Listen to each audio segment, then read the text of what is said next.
Hello guys, today we will discuss about the one pathology lecture and pathology topic red cell index. Red cell index ये क्या होता है और क्यों होता है और कैसे कितने प्रकार का होता है, क्यों मेजर करते हैं, तो देखते हैं कि रेड सेल इंडेक्स है वो 3 टाइप का होता है। इसके अंदर जो फर्स्ट होता है उसका होता है MCV, second MCH and third MCHC। तो इसका फुल फॉर्म हो गया mean cell volume, mean cell haemoglobin and mean cell haemoglobin concentration. अब इसके यूजेज क्या है वो पढ़ते हैं। तो यूजेज के अंदर अपन क्या देखेंगे कि इसके बेस पर अपन morphology classification of the anaemia, morphology classification of anaemia, इसके बेस्ड पे रेड सेल इंडेक्स वैल्यू के बेस पे। तो 3 मेन टाइप होते हैं, normocytic, normochromic anaemia, microcytic hypochromic anaemia, macrocytic normochromic anaemia. और दूसरा क्या कर सकते हैं अपन, दूसरा differentiate of iron deficiency anaemia from thalassaemia trait. तो कैसे अपन डिफरेंशिएट कर सकते हैं, डिफरेंशिएशन ऑफ आयरन डेफिशिएंसी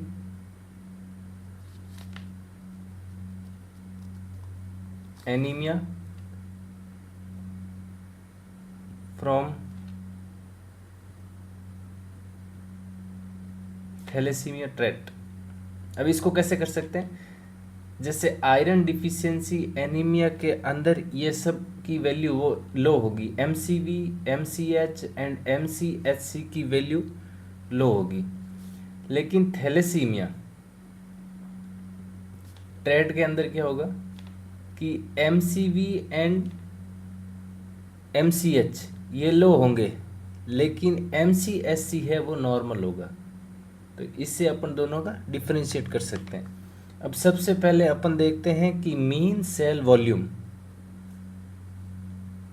तो मीन सेल वॉल्यूम क्या होता है कि ये वॉल्यूम बताएगा, मतलब कि एवरेज साइज बताएगा एक रेड सेल का। तो इसको अपन कैसे लिख सकते हैं कि mean is measure of average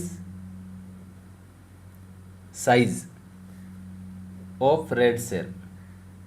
okay, तो इसका फॉर्मूला क्या हो जाएगा, MCV is equal to packed cell volume percentage upon red cell count in million per millimetre cube multiply 10। तो इसको एक्सप्रेस किस में करते हैं, फेम्टोलीटर में। तो फेम्टोलीटर की नॉर्मल रेंज कितनी होती है, 10⁻⁻15 ऑफ लीटर। और इसका नॉर्मल वैल्यू कितना होता है, नॉर्मल MCV वैल्यू होता है 80 to 100 फेम्टोलीटर। अब अपन आगे देखते हैं कि ये जो MCV किस में डिक्रीज होता है और किस में इंक्रीज होता है। तो MCV increase megaloblastic anaemia, megaloblastic anaemia के अंदर सेल की साइज है वो इंक्रीज हो जाती है, तो इसे मेगेलोब्लास्टिक एनीमिया कहते हैं। ये किसके कारण, ये विटामिन B12 और फोलेट की कमी से होता है। और एक होता है non megaloblastic, non megaloblastic anaemia, इसके अंदर साइज तो बढ़ती है लेकिन ये विटामिन B12 और फोलेट डिफिशियंसी की वजह से नहीं होता, इसलिए इसको नॉन मेगेलोब्लास्टिक एनीमिया कहते हैं। इसके अंदर क्या कंडीशन आ जाएगी कि क्रॉनिक एल्कोहलिज्म या लिवर डिजीज या फिर हाइपोथायरॉयडिज्म। फिर एमसीवी डिक्रीज किस में होगा, तो ये पहले भी डिस्कस किया था आपने कि माइक्रोसाइटिक हाइपोक्रोमिक। तो इसका बेस्ट एग्जांपल क्या है, आयरन डेफिशिएंसी एनीमिया। ठीक है, अब दूसरा आ जाता है अपने पास MCH। इसका मतलब होता है मीन सेल हीमोग्लोबिन। तो ये क्या कहेगा कि एक सेल के अंदर हीमोग्लोबिन का अमाउंट, उसका एवरेज देखेगी। तो इसके अंदर अपन लिख देंगे कि द एवरेज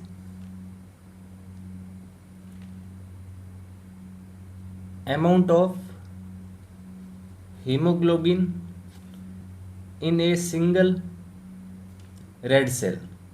तो इसका फॉर्मूला क्या हो जाएगा, haemoglobin in gram per decilitre upon red cell count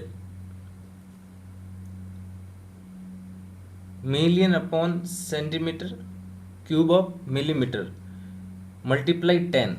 इसको अपन एक्सप्रेस किस में करेंगे, पिकोग्राम में, और इसका क्या होता है यूनिट 10⁻⁻12 ग्राम।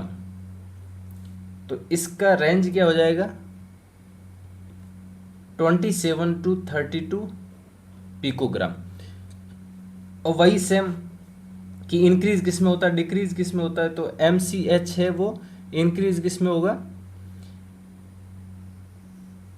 मैक्रोसाइटिक एनीमिया के अंदर,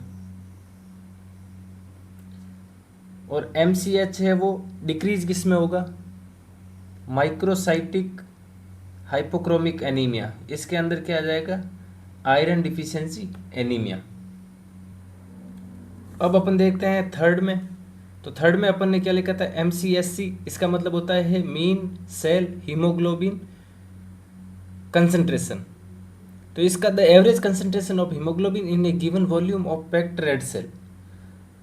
तो जो पैक्ड रेड सेल का वॉल्यूम दिया गया है उसके अंदर हीमोग्लोबिन कंसंट्रेशन कितना है वो अपन एक्सप्रेस करते हैं।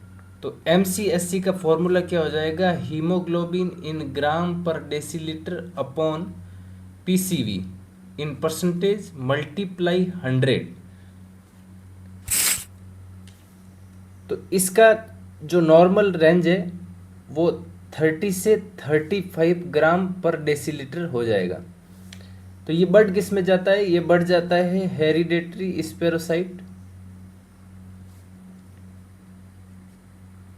स्पेरोसाइटोसिस, और डिक्रीज हो जाता है हाइपोक्रोमिक में। क्योंकि हाइपोक्रोमिक के अंदर जो रेड सेल होता है वो पेल दिखता है। पेल क्यों दिखता है, क्योंकि हीमोग्लोबिन की कंसंट्रेशन कम है इसलिए पेल दिखता है। अब नाउअडेज इनको छोड़कर डायरेक्ट ही करते हैं कि RDW का मतलब होता है रेड सेल डिस्ट्रीब्यूशन विड्थ। तो इसको डिस्ट्रीब्यूशन साइज और शेप के अनुसार डिस्ट्रीब्यूशन होता है। तो इसका जो नॉर्मल वैल्यू होता है वो होता है 9 से 45%, 9% to 14.5%। ठीक है, तो ये सारे हो गए red cell ending. Thank you.